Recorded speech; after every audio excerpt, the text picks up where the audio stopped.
Hey everyone, have you ever felt that intense, almost unspoken pressure, to hit certain life milestones by a specific age, especially maybe in your late teens, 20s, early 30s? It's like this invisible clock is ticking, telling you when you should have everything figured out.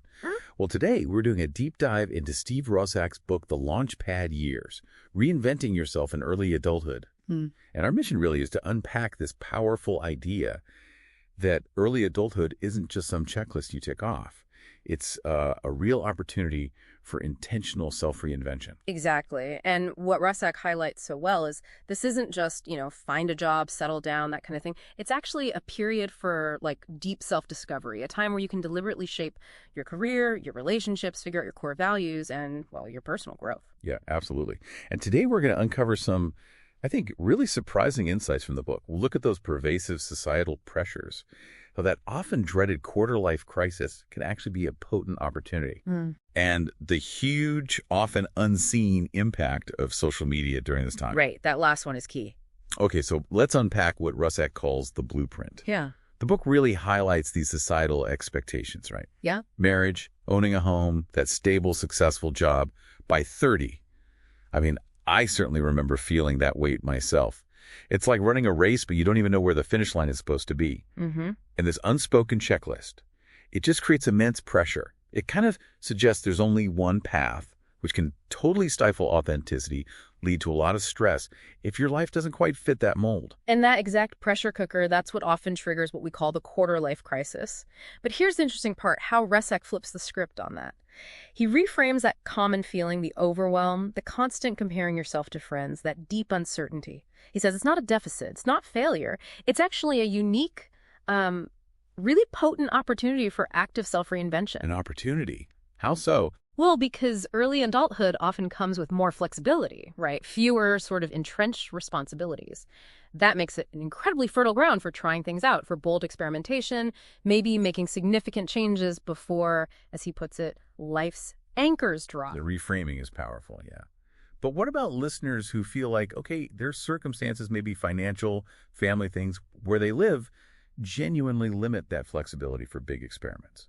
That's a really crucial point, and Russak does address it. He emphasizes that intentional design isn't always about huge, grand gestures for everyone. It's more about leveraging whatever degrees of freedom you do have.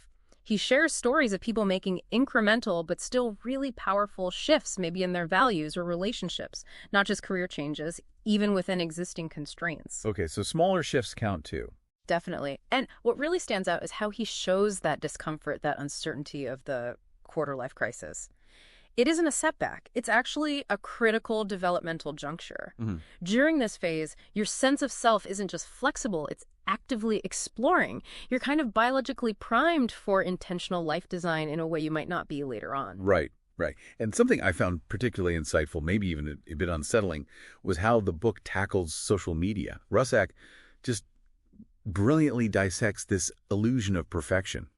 How these curated online lives don't just make us compare ourselves. Yeah. They actually recode our definition of success. Yeah. We end up chasing these ghost metrics instead of what truly fulfills us. It's a huge psychological barrier, isn't it? Yeah. Makes it so hard to embrace your own path. Oh, absolutely. The book argues this external pressure from social media creates this feedback loop of inadequacy. You always feel like you're falling behind someone else's highlight reel. But Russak's distinctive value isn't just pointing out the problems. He gives actionable strategies, a whole transformative mindset.